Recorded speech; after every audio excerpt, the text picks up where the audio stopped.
नमस्कार, DD news पर आप सभी का स्वागत। मैं हूं आपके साथ भावना नैयर। देश और दुनिया की बड़ी और अहम खबरों को लेकर हम हाजिर हैं। शुरुआत कर लेते हैं बुलेटिन की टॉप हेडलाइंस के साथ। चीन के तियानजिन में चीनी राष्ट्रपति से मिले विदेश मंत्री डॉक्टर एस जयशंकर। द्विपक्षीय संबंधों में हालिया प्रगति पर हुई बातचीत। आज एससीओ के विदेश मंत्रियों की बैठक में शामिल होंगे विदेश मंत्री।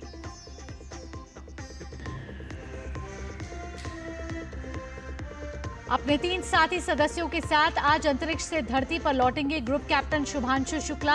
दोपहर 3 बजे कैलिफोर्निया के तट पर होगा ड्रैगन यान का स्प्लैश डाउन।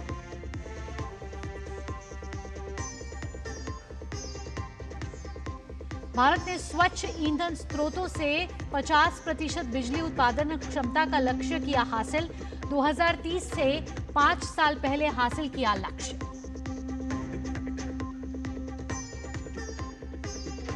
अंतर्राष्ट्रीय खबरों में ट्रंप ने कहा, पुतिन से निराश तो हैं लेकिन उनके साथ रिश्ते नहीं हुए खत्म। रूस को 100% टैरिफ लगाने की धमकी के बाद दिया ट्रंप ने ये बयान।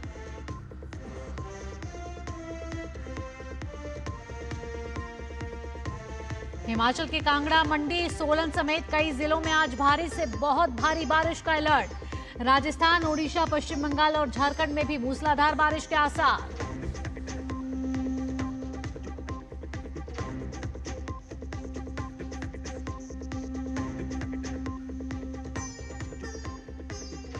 अब खबरें विस्तार से। चीन के तियानजिन शहर में आज शंघाई सहयोग संगठन यानी कि एससीओ के विदेश मंत्रियों की बैठक होने वाली है। इस बैठक में विदेश मंत्री डॉक्टर एस जयशंकर भारत का प्रतिनिधित्व करेंगे। चीन की अध्यक्षता में एससीओ विदेश मंत्रियों की बैठक हो रही है।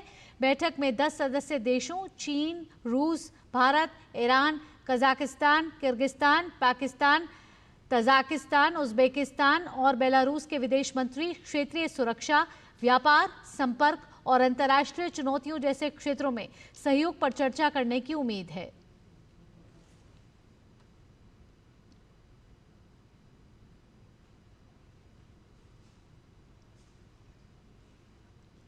विदेश मंत्री डॉक्टर एस जयशंकर ने बीजिंग में शंघाई सहयोग संगठन के विदेश मंत्रियों की बैठक से पहले चीन के राष्ट्रपति शी जिनपिंग से मुलाकात की। विदेश मंत्री डॉक्टर एस जयशंकर ने राष्ट्रपति जिनपिंग को भारत और चीन के बीच के द्विपक्षीय संबंधों में हाल ही में हुई प्रगति से अवगत कराया। साथ ही उन्होंने राष्ट्रपति द्रौपदी मुर्मू और प्रधानमंत्री नरेंद्र मोदी का अभिवादन भी शी जिनपिंग तक पहुंचाया।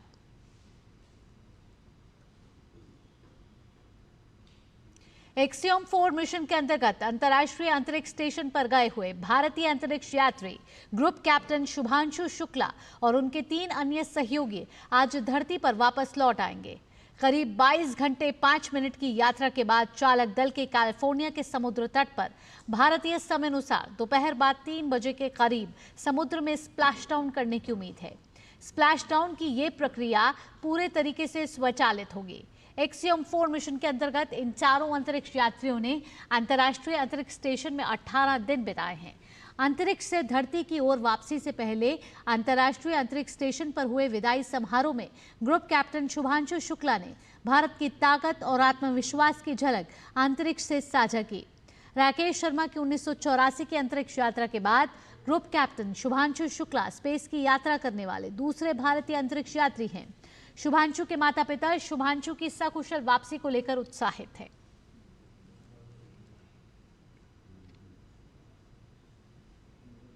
अच्छा लगा अनडॉकिंग देखने के बाद जो है दिमाग में रहा कि हाँ भी रास्ते में है, आते होंगे अब आ रहे होंगे।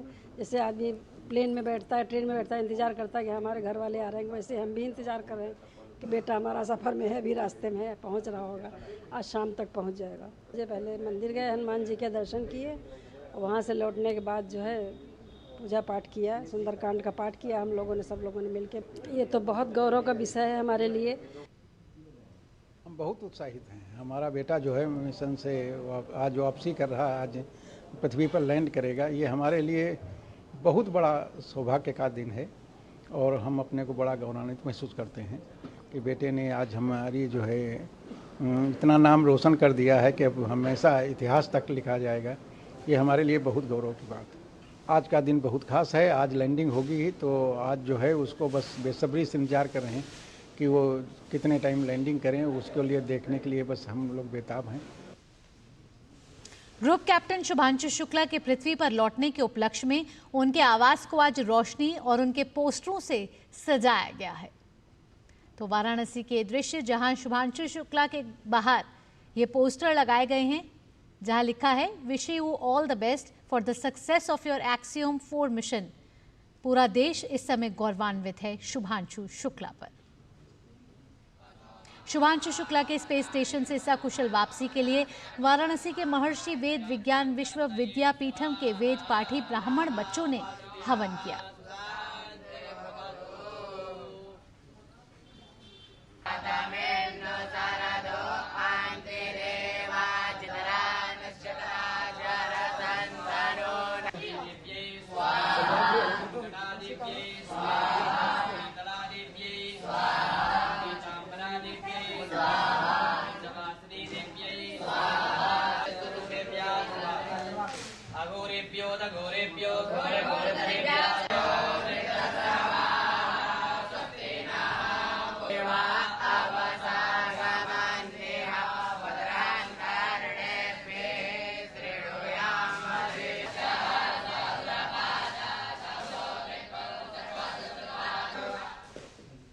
भारतीय अंतरिक्ष यात्री शुभांशु शुक्ला 18 दिन आईएसएस में रहने के बाद अपनी टीम के साथ वापस धरती पर लौट रहे हैं।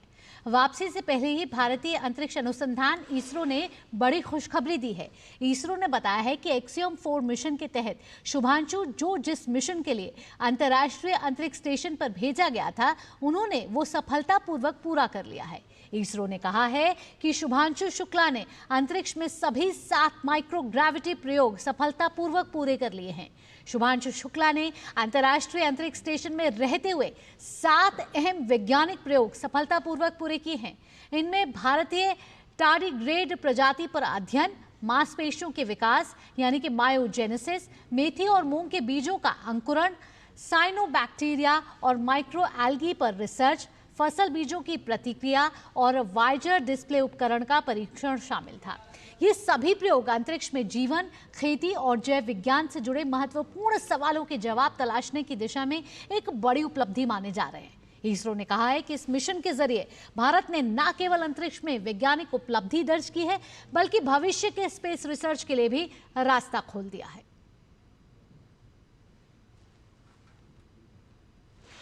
यहां रुक रहे हैं एक छोटे से ब्रेक के लिए, जल्द हाजिर होंगे।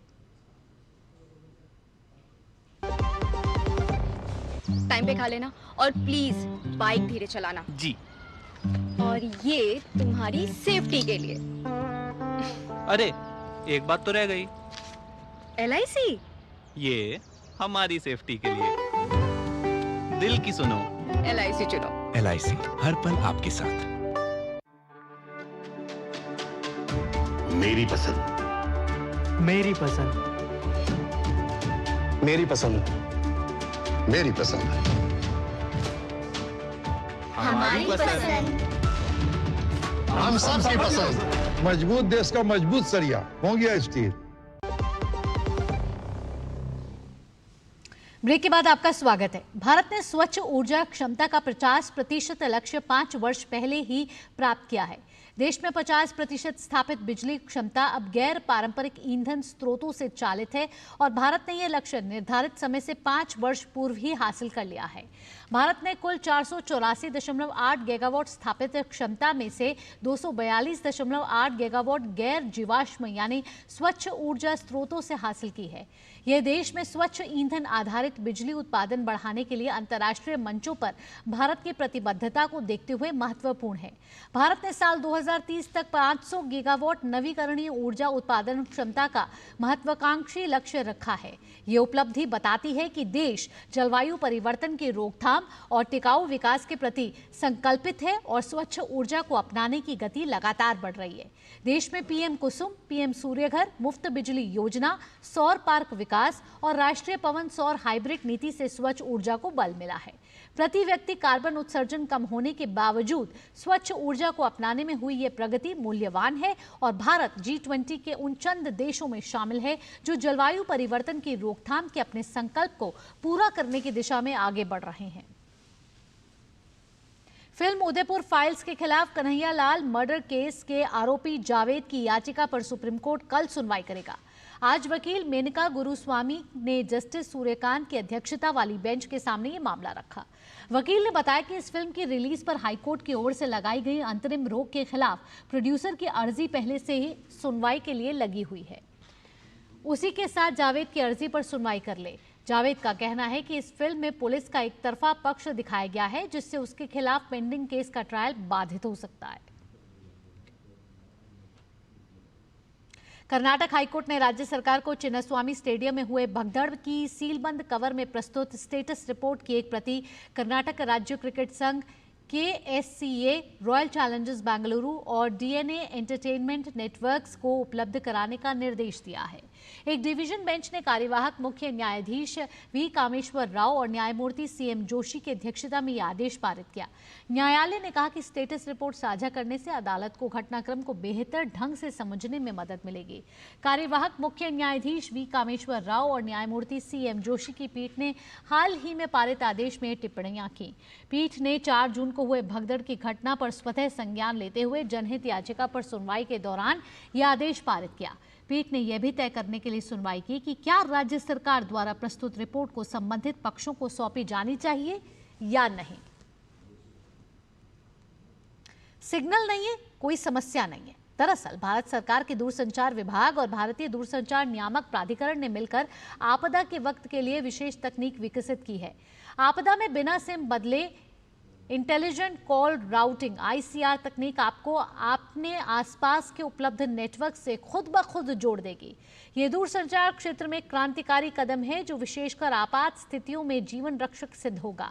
इस बात की जानकारी संचार मंत्री ज्योतिरादित्य सिंधिया ने सोशल मीडिया के माध्यम से दी।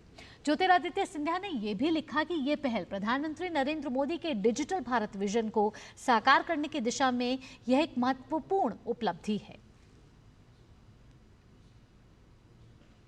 एक छोटा सा ब्रेक यहां ले रहे हैं। ब्रेक के बाद भी खबरों के सिलसिले को जारी रखेंगे। सुनो, एक अच्छी इंश्योरेंस पॉलिसी AI से पूछते हैं। एक ऐसी पॉलिसी जिसमें प्रीमियम पेमेंट हो लिमिटेड पर इनकम आती रहे लाइफ टाइम। LIC का जीवन उत्सव। एक ऐसी पॉलिसी जो दे होल लाइफ इंश्योरेंस कवर भी। LIC का जीवन उत्सव। वाओ, चलो तो LIC की जीवन उत्सव पॉलिसी ही लेते हैं। मैं भी तुमसे यही कह रही थी। LIC का जीवन उत्सव। लाइफ टाइम सेलिब्रेशन मनाइए LIC के जीवन उत्सव के साथ। फ्यूचर सेट है। दीदी नौकरी लग गई। अरे वाह, बधाई हो। तो अब तो ढेर सारी शॉपिंग। हाँ दी, नया मोबाइल। अरे रुको शहजादे, सैलरी से पहले खर्चे। इंस्टेंट लोन भी तो मिलता है। पहले बजट बनाना सीखो, फिर खर्च करो। पर दी, देखो, कमाई का एक हिस्सा हमेशा बचाना चाहिए, लेकिन पार्टी देने से नहीं बचोगे तुम। हाँ दी, पार्टी मेरी, बजट तुम्हारा। अच्छा। RBI कहता है सही वित्तीय बर्ताव करे आपका बचाव। ब्रेक के बाद आपका स्वागत है। केंद्रीय अल्पसंख्यक कार्य मंत्री किरण रिजिजू ने हज 2026 के लिए सभी इच्छुक तीर्थ यात्रियों से आवेदन करने की अपील की है। उन्होंने सोशल मीडिया प्लेटफॉर्म X पर वीडियो साझा करते हुए हज यात्रा की जानकारी साझा की। इच्छुक तीर्थ यात्री 31 जुलाई 2025 से पहले आधिकारिक वेबसाइट या #हज सुविधा ऐप के माध्यम से समय पर आवेदन कर सकते हैं। We have received very strict timeline from the government of Saudi Arabia for Hajj arrangements. In view of this, it is extremely important that we complete all formalities well in time. I appeal all pilgrims interested in proceeding for Hajj 2026 to apply immediately through the Hajj Committee of India website or Hajj Suvidha app. The last date for submitting the Hajj application is 31st July 2025. Please do not wait till the last moment. All details, including the eligibility conditions and terms, are available on the official website of the Hajj Committee of India. For any clarifications or assistance, you may contact the Hajj Committee helpline at 022 221 07070. Let us all work together to ensure a smooth and timely Hajj process this year. शुक्रिया। आइए अब बात कर लेते हैं बाबा बर्फानी की। जम्मू कश्मीर में श्री अमरनाथ यात्रा के दौरान रामबन जिले में यात्रियों के लिए भंडारे का आयोजन किया गया है, जहां प्रशासन ने सुरक्षा के व्यापक और कड़े इंतजाम किए हैं। यात्रा की संवेदनशीलता और संभावित खतरों को ध्यान में रखते हुए सुरक्षा बलों की तैनाती, सीसीटीवी निगरानी और चौकसी व्यवस्थाओं को जिले भर में सुदृढ़ किया गया है। हर साल की तरह इस साल भी यात्रा अमरनाथ जी की चल रही है और इसमें सिक्योरिटी के इंतजाम किए गए हैं, लेकिन साथ साथ में सीसीटीवी सर्वेलेंस सिस्टम ये भी इंस्टॉल किया गया है, right from Nashri tunnel up to Navyug tunnel. इसमें सभी एजेंसीज, का वो सीआरपीएफ हो, का वो लंगर कमेटी हो, लंगर्स लगाने वाले हों, या ट्रैफिक पुलिस हो, आर्मी हो, स्टेट पुलिस हो, सभी ने मिलके अपने अपने एरिया में अपने अपनी हिसाब से सीसीटीवी कैमरास लगाए हुए और सर्विलेंस कर रहे हैं। ट्रैफिक पुलिस का जो कैमरेज हैं वो नेशनल हाईवे के ऊपर हैं और बाकी एजेंसीज के भी नेशनल हाईवे के ऊपर भी हैं। सुरक्षा की दृष्टि को देखते हुए डिस्ट्रिक्ट रामबन प्रशासन ने सभी लंगर वालों को ये आदेश दिया कि कम से कम 10 से 12 कैमरे लगाएं। उसी आदेश का पालन करते हुए हमने 14 कैमरे लगाए हैं और सुरक्षा के पूरे इंतजाम हैं और इसी से हम पूरी यात्रा पे जितने भी हमारे ये तीर्थयात्री आ रहे हैं, कौन क्या कर रहा है, सारी गतिविधियों को हम प्रशासन ने जगह जगह पे सीसीटीवी कैमरे अपनी तरफ से भी लगाए हुए हैं और भंडारों वालों को भी क्या भी सीसीटीवी कैमरे अपने लगवाएं और हमने भी ये देखो सीसीटीवी कैमरे लगवाए हुए हैं।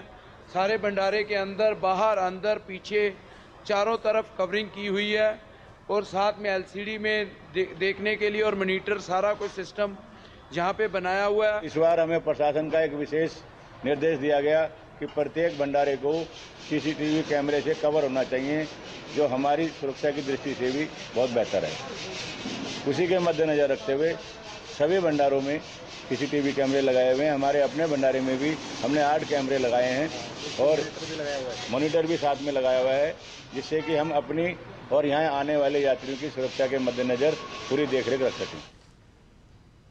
अगली खबर का रुख करेंगे। अगली खबर मौसम से जुड़ी हुई है। मौसम विभाग ने हिमाचल प्रदेश के 6 जिलों ऊना, कांगड़ा, मंडी, सोलन, शिमला और सिरमौर के लिए ऑरेंज अलर्ट जारी किया है। साथ ही 20 जुलाई तक राज्य भर में मानसून सक्रिय रहने की चेतावनी भी दी गई है। मौसम विज्ञान केंद्र शिमला के वरिष्ठ वैज्ञानिक संदीप कुमार शर्मा के अनुसार पिछले 24 घंटे में शिमला, सिरमौर, कुल्लू और मंडी जिलों में मध्यम बारिश दर्ज की गई है। सबसे अधिक बारिश राजगढ़ में दर्ज की गई है। मौसम विभाग ने बताया कि सक्रिय मानसून का ये दौर 16 जुलाई से 20 जुलाई तक जारी रहने की उम्मीद है। वहीं इसे लेकर आईएमडी ने सुरक्षा के दिशा निर्देश जारी किया है। अलर्ट जोन में रहने वाले निवासियों और जिला अधिकारियों से सतर्क रहने और आगामी बारिश के मद्देनजर आवश्यक सावधानी बरतने का आग्रह किया गया है। हिमाचल प्रदेश में बारिश से अभी तक 700 करोड़ रुपए से ज्यादा का नुकसान हो चुका है। लोक निर्माण विभाग को 345 करोड़ का नुकसान बताया जा रहा है, जबकि जल शक्ति को 414 करोड़ का नुकसान हुआ है। इसके अलावा बिजली बोर्ड को भी करोड़ों रुपए का नुकसान हो चुका है। सड़कें यातायात के लिए पूरी तरह से बंद पड़ी हुई हैं।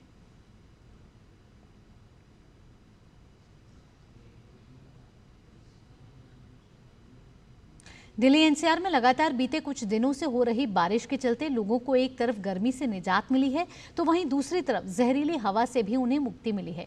केंद्रीय प्रदूषण नियंत्रण बोर्ड के मुताबिक दिल्ली के कई इलाके ऐसे हैं जहां पर AQI कई पहाड़ी इलाकों से भी बेहतर स्थिति में है।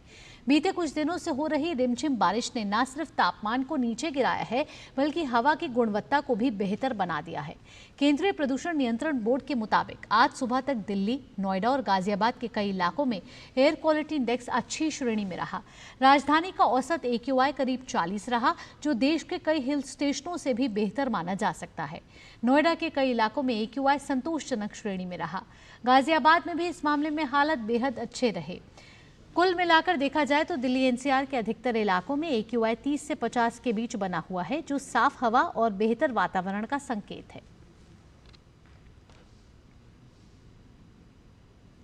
दिल्ली में एक बार फिर स्कूल कॉलेज को बम की धमकी मिली है। द्वारका इलाके के सेंट थॉमस स्कूल और दिल्ली विश्वविद्यालय के सेंट स्टीफेंस कॉलेज को मेल के जरिए बम से उड़ाने की धमकी मिली है। दिल्ली पुलिस का बम निरोधक दस्ता, dog squad, Delhi fire brigade और स्पेशल स्टाफ की टीमें मौके पर मौजूद हैं। सेंट थॉमस स्कूल और सेंट स्टीफेंस कॉलेज को खाली करा लिया गया है। दिल्ली पुलिस को अभी तक किसी भी जगह पर कोई संदिग्ध वस्तु नहीं मिली है। धमकी ईमेल के जरिए दी गई थी।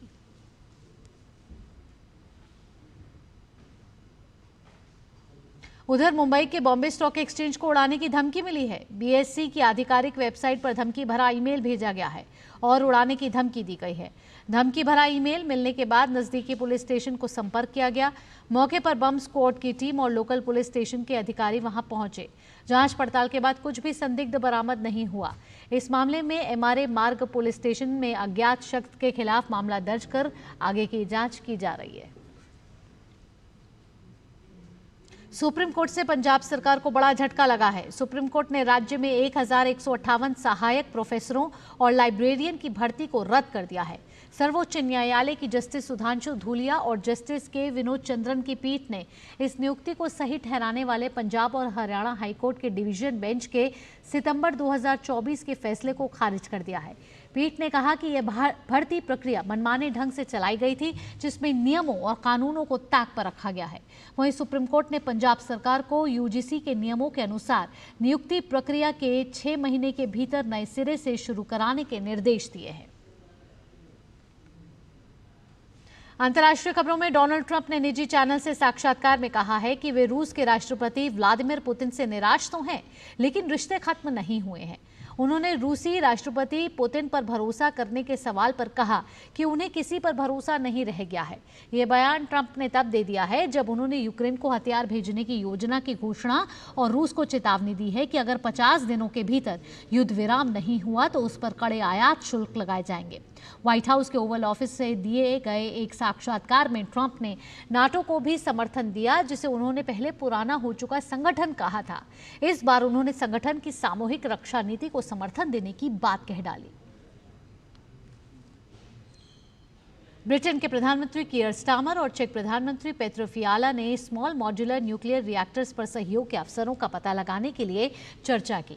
इस साझेदारी के तहत रोल्स रॉयस के एसएमआर इकाई से 6 रिएक्टरों का निर्यात चेक गणराज्य में हो सकता है। ब्रिटेन ने पिछले महीने स्मॉल मॉड्यूलर न्यूक्लियर रिएक्टर्स के लिए 2.5 अरब पाउंड की प्रतिबद्धता जताई थी। चेक गणराज्य की प्रमुख बिजली कंपनी CEZ ने पिछले साल रोल्स रॉयस के एसएमआर व्यवसाय में लगभग 20% हिस्सेदारी लेने की घोषणा की थी और कहा था कि वे 3 गीगावाट तक के एसएमआर संयंत्र देश में लगाएगी, जो करीब 6 यूनिट्स के बराबर हैं। हर यूनिट लगभग 10 लाख घरों को बिजली दे सकती है। इजरायल की सेना ने सीरिया के दक्षिणी हिस्से में कुछ सैन्य टैंकों पर हमला किया है। यह हमला उस समय हुआ है जब वहां सीरियाई सरकारी बलों और बेडुइन जनजातियों की ड्रूज मिलिशिया के बीच झड़प हुई थी। सीरिया में 13 साल से गृह युद्ध चल रहा है और अब भी वहां शांति पूरी तरह नहीं लौटी है। दक्षिणी सीरिया के स्वेदा प्रांत में स्थानीय मिलिशिया और कबीलों के बीच लड़ाई में दर्जनों लोग मारे गए हैं। सोमवार को जब सरकारी सुरक्षा बल शांति बहाल करने के लिए वहां पहुंचे तो उनकी भी सशस्त्र समूहों के साथ झड़प हुई। सीरिया के गृह मंत्रालय ने बताया कि अब तक 30 से ज्यादा लोग मारे गए हैं और करीब 100 लोग घायल हुए हैं। न्यूयॉर्क के पूर्व governor Andrew Cuomo New York city mayor पद की दौड़ में एक निर्दलीय उम्मीदवार के रूप में फिर से उतरने की तैयारी में है। वो जोहरान ममदानी को छोड़कर मेयर चुनाव में खड़े लोगों को चुनौती देने की योजना बना रहे हैं कि अगर वे सितंबर के मध्य तक आगे नहीं बढ़ते हैं तो वे चुनाव लड़कर बाहर हो जाएं। उनके इस कदम से नवंबर में मेयर एरिक एडम्स और ममदानी के बीच त्रिकोणीय मुकाबला तय है। नाइजीरिया के दिवंगत पूर्व राष्ट्रपति मोहम्मदू बुहारी को आज दफनाया जाएगा। बुहारी को उनके गृह राज्य कात्सिना में दफनाया जाएगा। मोहम्मदू बुहारी का निधन लंदन में 82 वर्ष की आयु में हुआ था। मैसाचुसेट्स के एक आवासीय केंद्र में आग लगने से 9 लोगों की मौत हो गई है और कम से कम 30 लोग घायल हुए हैं। अधिकारियों ने बताया कि लोग खिड़कियों से बाहर लटककर मदद के लिए चिल्ला रहे थे। राज्य अग्निशमन सेवा विभाग ने एक प्रेस विज्ञप्ति में बताया कि रविवार रात लगभग 9:50 पर फॉल रिवर स्थित गैब्रियल हाउस सहायता प्राप्त आवास केंद्र में अग्निशमन दल पहुंचे, जहां लोग भारी धुआं और आग के कारण अंदर फंसे हुए थे। इस घर में लगभग 70 लोग रहते हैं। सोमवार सुबह तक आग पर काबू पा लिया गया और दमकल कर्मियों ने अंदर जाकर कई लोगों को बचाया। एरिज़ोना के ग्रैंड कैनियन नेशनल पार्क के उत्तरी रिम में लगी आग ने ऐतिहासिक ग्रैंड कैनियन लॉज को नष्ट कर दिया है। आग के कारण केबिन, पार्क प्रशासनिक भवन और आगंतुक सुविधाओं सहित 80 अन्य इमारतों को भी तबाह हो गई हैं। एरिज़ोना के गवर्नर ने आग बुझाने में हुई सप्ताह भर की देरी के लिए जांच की मांग की है। विश्व के सबसे उम्रदराज मैराथन धावक फौजा सिंह का 114 साल की उम्र में निधन हो गया है। फौजा सिंह जालंधर में अपने घर के बाहर टहल रहे थे, तभी एक कार ने टक्कर मार दी, जहां वे बुरी तरह से घायल हो गए और अस्पताल में उनकी मृत्यु हो गई। फौजा सिंह ने अपना मैराथन करियर साल 2000 में शुरू किया और कुल 8 अंतर्राष्ट्रीय मैराथन में भाग लिया। 2003 में उन्होंने टोरंटो मैराथन में 92 वर्ष की आयु में दौड़कर विश्व रिकॉर्ड बनाया था।